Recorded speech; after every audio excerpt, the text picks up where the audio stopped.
Hello, everyone. I'm Chinmay Jun from number 3 Vocational Technical School of Nanning. Welcome to this mini lecture. From the previous chapters, we have learned about various transmission media, as well as how to make a plug, etc. In this lesson, we will learn about common network devices. The teaching objectives of this mini lecture are 1. To understand several common network devices. 2. To understand the functions and basic applications of various network devices. 3. To master the skills of using network devices. Before we begin, please think about what common network devices you encounter in everyday life.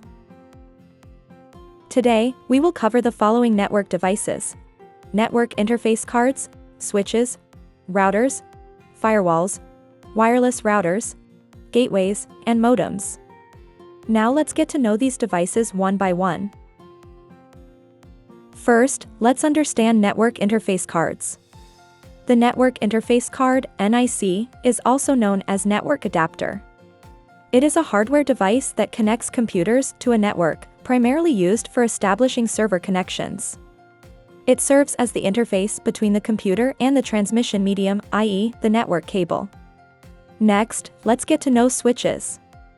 A switch is a network device used for forwarding electrical or optical signals. It can provide dedicated electrical signal pathways for any two network nodes connected to the switch. Let me briefly explain the working principle of a switch.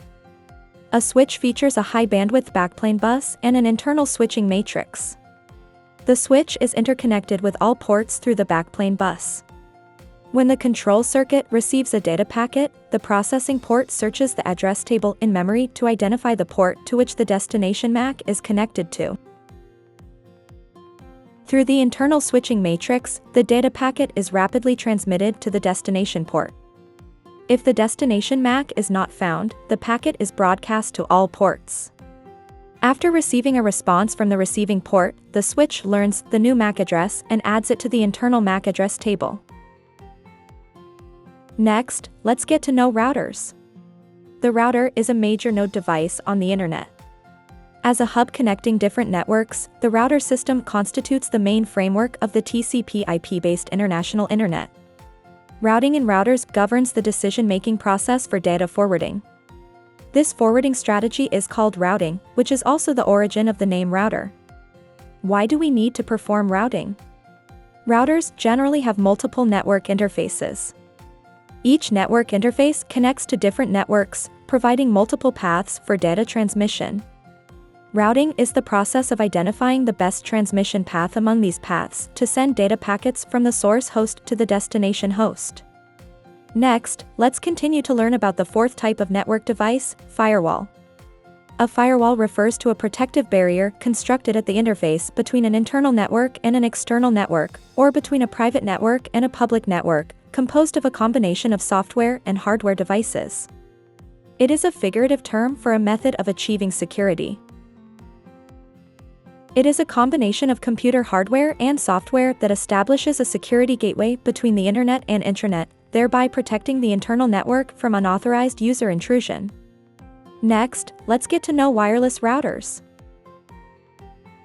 A wireless router is a router with wireless coverage capabilities used for internet access. The wireless router functions as a repeater, forwarding the broadband network signal from the wall outlet to nearby wireless devices through its antenna. Including laptops, Wi-Fi-enabled phones, tablets, and all devices with Wi-Fi functionality. Next, let's learn about gateway devices. A gateway is also known as an inter-network connector or protocol converter. As the name suggests, it is a gate where one network connects to another.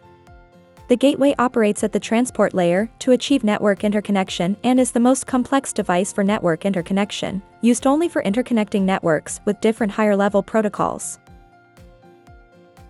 At last, let's get to know modems. A modem is a device responsible for digital-to-analog conversion during data transmission between two computers over telephone lines.